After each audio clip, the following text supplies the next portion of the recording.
woye apenkwa akagba eji ye penkwa ni ngana wana akakusumi ko yano ye hye akobi wo ba mi ko ni wo ba kwe no ni ji kusumi ye no he wo na afio ni himeji onka wa agbasa me fio ite o fry na me ni ji ogbai to acho me Abraham Ayiti Betia Abraham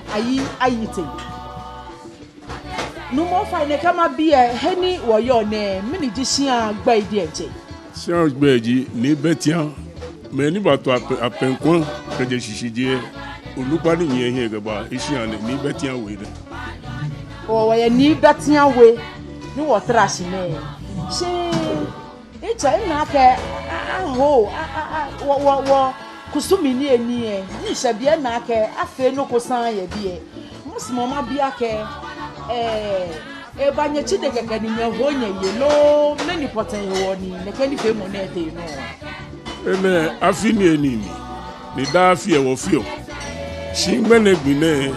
wo yo osuno sika yo osuno atan lo ba fi o lo e bia eye wo se o jo osu wo salu ya shan ka gbe shan lo na ege wo ba fi no ni salu o fi ebe wo ba fi o loji no ni eru o ta gbede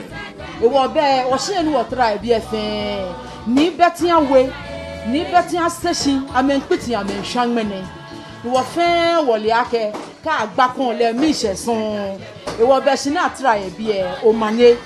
si ncho anu ka wo ko fi no ni wo na yo mo wo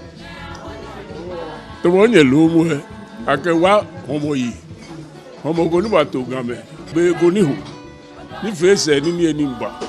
ni no fe no ba he ha me na me ke wa homo yi o no ji no ni homo ni dale ayo homo akewa homo yi homo ni ba to game le gba wo na fi o ke se go amo le wo na ni o won homo won wu le pe ni ya e fi o me akewo ni me ke na me ne tie ame ba benke wo ke sha fi neke ni won yo ka mata si oyi ni e wo san wo ke fi aso ti me ne tie aba me ka me ni abata o no ko sani enwo be sani efe nyeme ni bo wotwe ni bebi efi akeke agbakon be achun kusum gbonyoko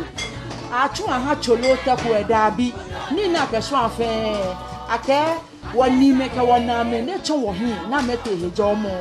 ahwa ni eni ekoko ni amehu ameye wo fe won la ke mu mo ntene ni wanda shi aka bani wo kwa we na ne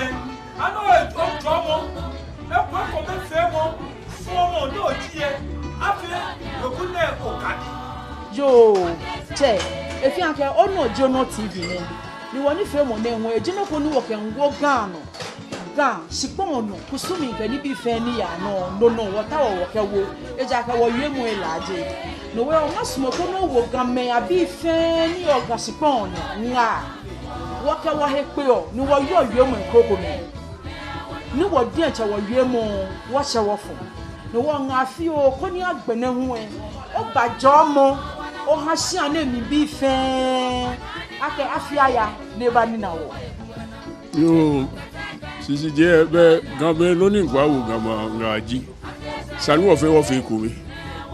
e je fi age won laje ni bo ni gbo e ba to fe na gable kun ba kuma na ba kuma wo fe ni wa gbra me yue mo bo he won lo wo sanu o mi awo he ni gan yue mo wo yue gan e fe no wa se o su e gan ko ni gan amasi ojo ba agbre we no ni gwa wo nga hu ni si ana amasi ji bo no fe ko mi ke je ngene ma so le ake e ya lo le ke so ni dale be fe be no wa gbe o pe to jole ke to fe ke somo lo ke hishi lo han si ana mo si to be ni wo ba ni na je be no ba ni na si ane si amo si mo fe mo le bo ni si ane mo si an e fi ko e gbo ke ya si ngbele nu oje si ne on sole wo chano ke ya hin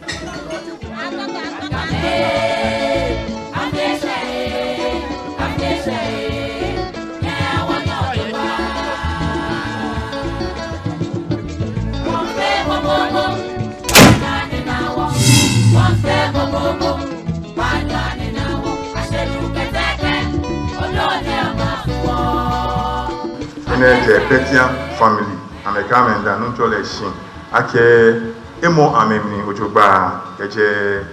na gba ke ha mo ken bibi ametomi fe enya amemni ni ameka amen ya no amen bi ko ni chode nche ebu weku ehunhe agbene wa men sole ake ncho denche e for say ijomo ehwi ameno shikagbe fan ye momongbe fan ke no fian no ika amechi no ncho denche afi aha ame. Yes, and that's a Peter. Hello, what number? Maybe here. But after God will examine himself, or examine. Satan was using Peter just to prevent Jesus from ascending to the